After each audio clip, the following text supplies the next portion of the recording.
Intuna. Conversaciones sobre audiología y equilibrio.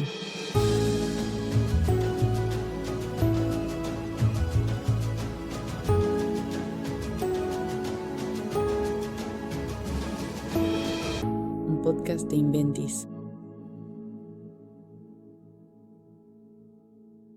Bienvenidos y bienvenidas a este nuevo episodio de Intune, el podcast de Inventis.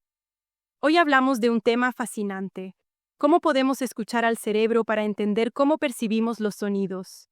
Para ello, contamos con la presencia del profesor Stavros Hatsopoulos, una mezcla de medicina e ingeniería, una combinación realmente única. Profesor asociado de la Clínica de Audiología y Otorrinolaringología y editor jefe del portal de emisiones otoacústicas en la Universidad de Ferrara. Doctorado en Ingeniería Audiológica en el Instituto Politécnico de Worcester en Massachusetts, y mucho más. Le agradezco muchísimo por estar aquí con nosotros. Gracias a ustedes por la invitación. Comencemos con un poco de curiosidad. ¿Le gustaría contarnos un poco sobre su trayectoria? ¿Cómo nació esta doble pasión por la medicina y la ingeniería? En realidad, en Estados Unidos ya han hecho esta unión desde hace muchos años. Han combinado la parte de la investigación médica con la ingeniería mecánica y electrónica aplicada, y se llama ingeniería biomédica. Así que en ese entonces yo era aplicado, pero no sabía exactamente dónde hacer mi investigación a nivel de doctorado, el doctorado americano que dura 5 años. Quería ocuparme del ojo. Y terminamos no exactamente sobre el ojo, al final. No había dinero en el laboratorio, así que llegué a la investigación del oído, que en ese momento también consideraba como un instrumento realmente menor en comparación con el ojo. Pero obviamente cambié de opinión. En los años 90 cambié totalmente de idea sobre el tema. De hecho, el oído se convirtió un poco en el protagonista después. Exacto. ¿Qué lo llevó entonces a interesarse precisamente por los potenciales evocados auditivos y en particular por los ABR?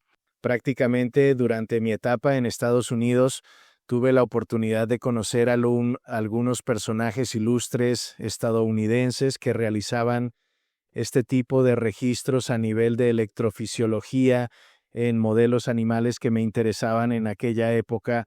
Lo impresionante fue que se trató prácticamente de un momento de iluminación desde el punto de vista de que podíamos entender de antemano lo que sucedía en nuestro cerebro desde el punto de vista eléctrico.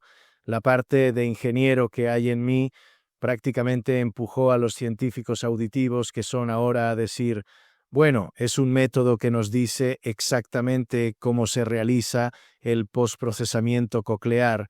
En otras palabras, una vez que pasamos de la cóclea, que sucede a nivel no cortical, sino a nivel cerebral, lo que para mí fue un gran avance, fue maravilloso. Un flechazo. Fue amor a primera vista. Ahora estamos hablando de los finales de los años 80, cuando ocurrió esto, por lo que el ABR prácticamente no estaba en sus inicios, pero tampoco era un método totalmente aplicado como ocurrió en los años 90, cuando hubo una gran explosión con los cribados y otras cosas interesantes. Por supuesto. Y si tuvieras que explicar el examen ABR a alguien que no es del sector, ¿en qué consiste el examen? ¿Qué nos permite entender exactamente, en detalle? El examen sería lo que sucede cuando estás en tu coche, lo enciendes y prácticamente escuchas un ruido que te hace entender que el motor está funcionando. Entonces, lo que debemos saber es que el motor está funcionando. ¿Cómo podemos darnos cuenta de esto? Obviamente, extrayendo la actividad de ese motor, que en nuestro caso el motor sería nuestro cerebro, extrayendo su actividad electroacústica de ciertos lugares específicos, podríamos decir.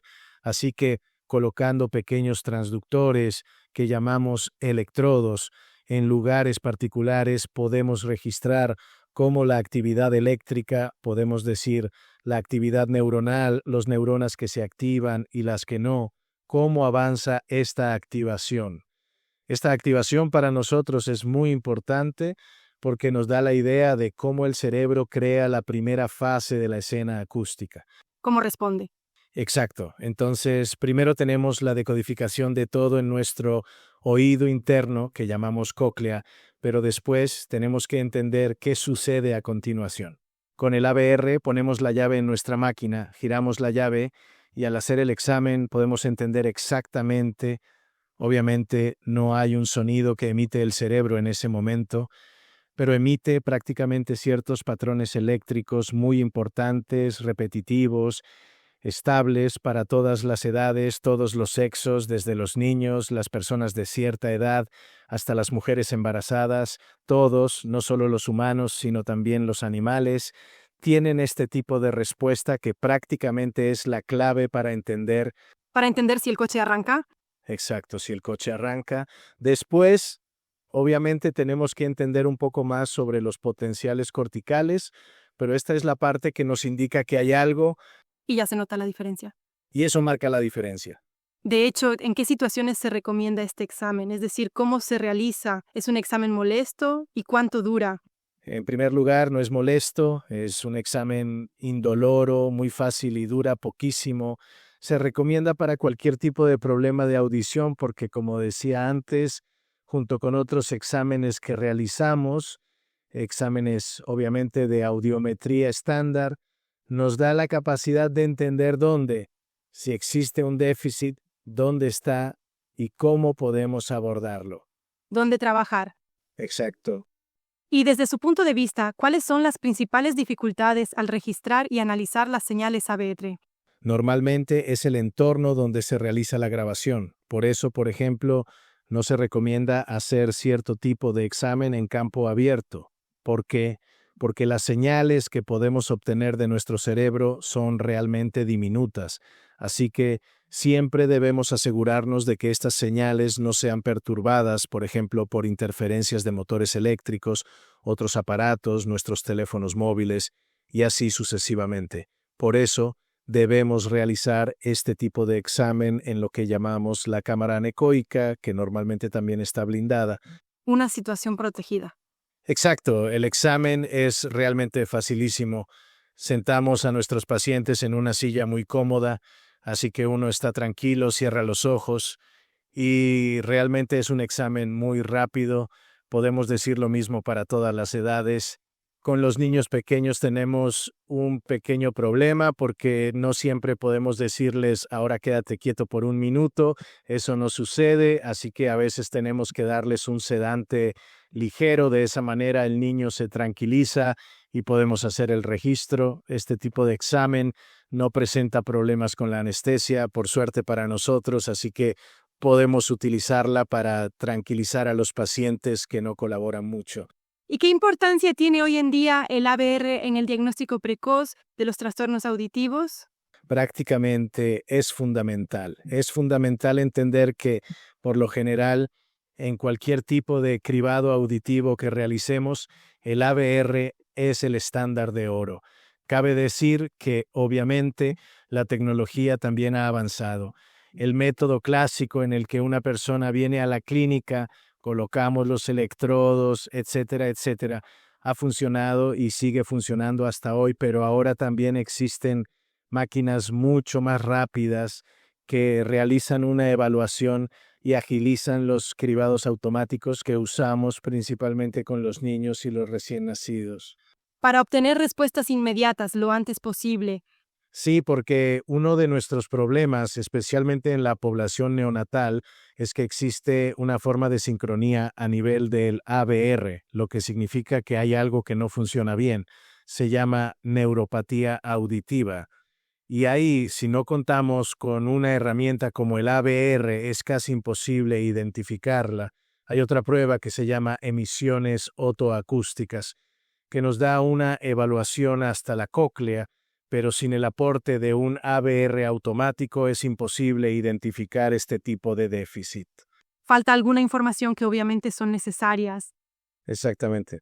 ¿Hay algún caso o episodio relacionado con los ABR que le haya quedado particularmente grabado, que quiera compartir con nosotros?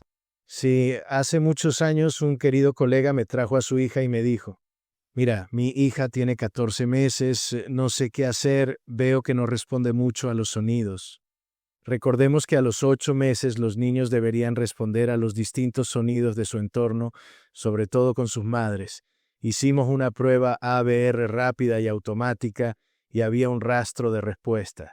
También hicimos emisiones otoacústicas, así que en ese momento dije, sí, no veo nada en particular. Tenemos que esperar más o menos 6 meses. 6 meses después, prácticamente ese ABR había desaparecido. Era una forma de déficit genético. Obviamente la niña recibió después un implante coclear, ahora obviamente funciona muy bien en el mundo real. Pero en aquel momento fue algo muy estresante porque un colega llegó a la clínica, nos pidió una determinada prueba y el primer control fue positivo y 6 meses después realmente no había rastro del ABR en el oído derecho. Así que fue algo muy estresante, eso es todo. Pues imagino que si son amigos o personas más cercanas es más difícil. Exacto, y sobre todo en el mundo médico era algo un poco embarazoso para nosotros que no lo habíamos entendido antes. Pero aquí también el ABR ha sido útil en la prueba, la contraprueba y también en el monitoreo a lo largo del tiempo. El hecho es que en estos casos lo extraño es que en un periodo de 3, 4, 5 meses desaparece. Entonces, si uno no empieza con un ABR clínico, porque en el caso de mi amigo habíamos hecho un ABR automático, que es un cribador que no te da mucha información, lo alucinante es que realmente en 3 a 4 meses en este tipo de déficit prácticamente ya no tienes ondas. De repente dices, hago un ABR incluso a niveles máximos, 90 decibelios, y no veo nada. Y es realmente algo muy, muy estresante. Y cuando hablamos de respuestas, ¿qué tipo de información buscamos en un ABR? Entonces, la información que estamos buscando es de 2 tipos. El primer tipo es el de los famosos patrones que hay en el ABR, llamados ondas ABR. De las 7 posibles que se pueden registrar, estamos utilizando 5. Y ahí habría que entender exactamente en qué, coordenada temporal se encuentran estas ondas, que son muy específicas para cada edad, obviamente para cada sexo, etcétera, etcétera. Y esta información en particular, en combinación con otras pruebas, nos indica si tenemos problemas de transmisión, si tenemos problemas cocleares, si tenemos problemas retrococleares, para que podamos diferenciar el posible origen del déficit que debemos resolver. Información muy importante. Información muy detallada, obviamente se necesita algo de tiempo y práctica para empezar a comprender, y normalmente también se requieren otras cosas, así que el ABR por sí solo no nos ilumina todo el camino, tenemos que hacer otras cosas también. ¿Y cómo imagina el futuro de los ABR y en general de la diagnóstica audiológica?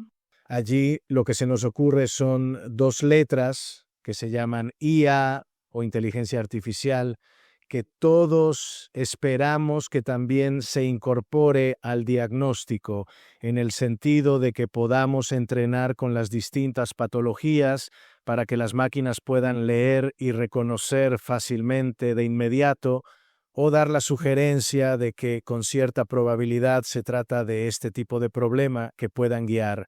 Obviamente, esto puede crear algún sesgo, pero en mi opinión, llevamos haciendo ABR desde los años 60.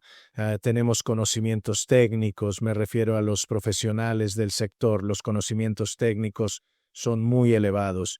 La cuestión sería si con este tipo de software podemos obtener resultados en menos tiempo, es decir, ver las cosas mucho más rápido o tener sospechas para realizar otro tipo de examen sin perder tiempo.